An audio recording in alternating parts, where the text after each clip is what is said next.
I'm in Vauxhall, just a mile up the Thames from Westminster.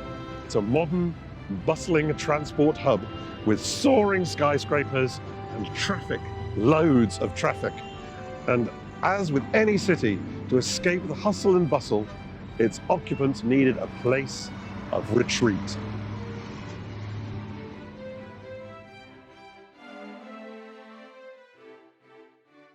And here, tucked away behind the train station, is a little oasis of peace and quiet. On the face of it, a fairly unremarkable, typical inner city park. But 200 years ago, things would have looked very different.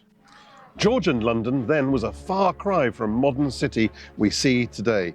It was a filthy, squalid place, full of disease, stench and undesirables. For them, a little oasis wasn't going to cut it. What they wanted was a place of pure escapism.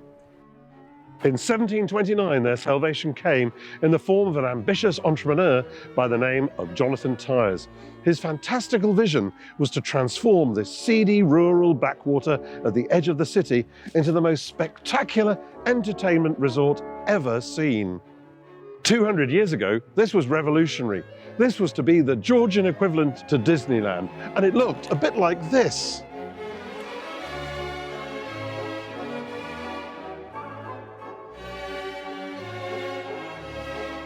This was the place to see and be seen, a place of entertainment, spectacle and sophistication, but also a place of debauchery.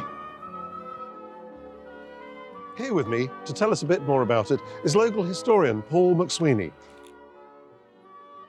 So, tell us what the gardens would have looked like. Well, the gardens would have been beautifully laid out with wide avenues lit by thousands of oil lamps. There was an elaborate Chinese pavilion with hundreds of ornamental arches, water features and wooded areas. There was a main walkway which was lined with sumptuous supper booths, which were beautifully decorated with fine art. But as for the dine-in, well, the food was a bit rubbish. The staples being wafer-thin ham and overpriced cheap wine. And what entertainment would there have been? It would have been quite a varied entertainment. There were singers, circus acts, fireworks, and even the hot air balloon rides. And to add some romance to the ambience, the sound of an orchestra would be playing throughout the evening. For the average Georgian, this would have been a magical experience. Thank you, Paul.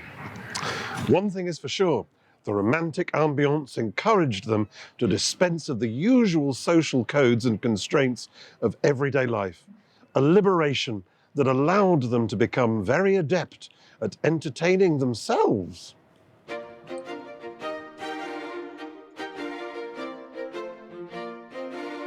One of the social highlights were the notoriously risque masquerade balls, attended by all and sundry, from royalty, Frederick the Prince of Wales once attended, to doctors, shopkeepers and ladies of the night. However, the most flamboyant of them all were the Mollies. Francis Gross's Dictionary of the Vulgar Tongue includes a definition: a Miss Molly, an effeminate fellow, a sodomite. To us, they would have been more aligned with gay men and transvestites. Molly men very often took on female roles, wore women's clothes and gave themselves feminine names. They held their own marriage ceremonies and even pretended to give birth to dolls. Perhaps the most infamous Molly was John Cooper, otherwise known as Princess Seraphina. A regular at the masquerade balls and a popular character, he would dress as a woman, was referred to as a she, and was always addressed as Princess. Her evening would be spent socializing and dancing with men, many of whom may have got a bit of a surprise if they had used her services as a prostitute. Being a very resourceful woman, she also had a profitable sideline arranging surreptitious sexual rendezvous between men. But it wasn't just the Mollies who embraced the liberal freedoms afforded at the pleasure gardens. Its reputation for licentiousness was a big draw for repressed Georgians, and the ambience and the layout of the gardens were a deliberate contrivance to encourage impropriety. Away from the brightly lit walkways and laid-on entertainment, were darker, wooded areas. It was here, amongst the bushes, that lovers could meet to engage in sexual adventures, salacious behaviour, and wild debauchery. Now, the goings-on in Vauxhall had not gone unnoticed by the more pious in society. And in 1825, the Christian Instruction Society lobbied magistrates to crack down on these irrational recreations, ultimately leading to a licensing requirement that the dark areas should be lit and that salacious behaviour discouraged. It was this, together with changing demographics in the 19th century, marked a gradual decline in the popularity of the area. The Vauxhall Pleasure Gardens remained an oasis for illicit pleasure for the best part of 140 years, but the end came in 1859. After one final hurrah, the gardens closed their gates for the last time.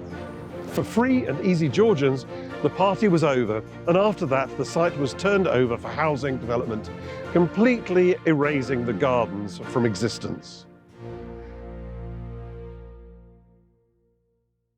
The gardens would have been lost forever were it not for a twist of fate. During the Second World War, the area was heavily bombed, and after the site was cleared and returned to use as a public gardens.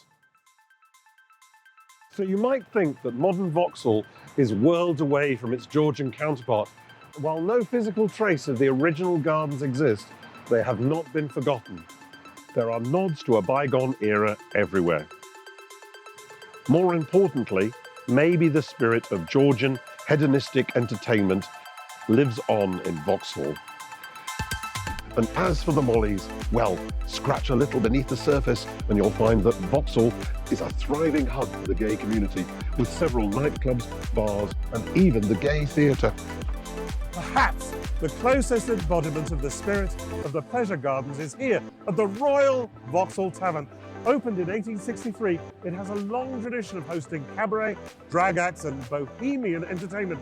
It is one of the oldest gay bars in London. While Frederick, Prince of Wales, did attend the Masquerade Ball back in 1729, you might feel safe in the assumption that modern royalty would never set foot in a place like this for fun. Well, you would be wrong. In the late 80s, Diana, Princess of Wales, did exactly that. Incognito and dressed as a man, she was accompanied by Cleo Rox and those famous Molly men, Freddie Mercury and Kenny Everett. Maybe things haven't changed quite so much after all. Cheers!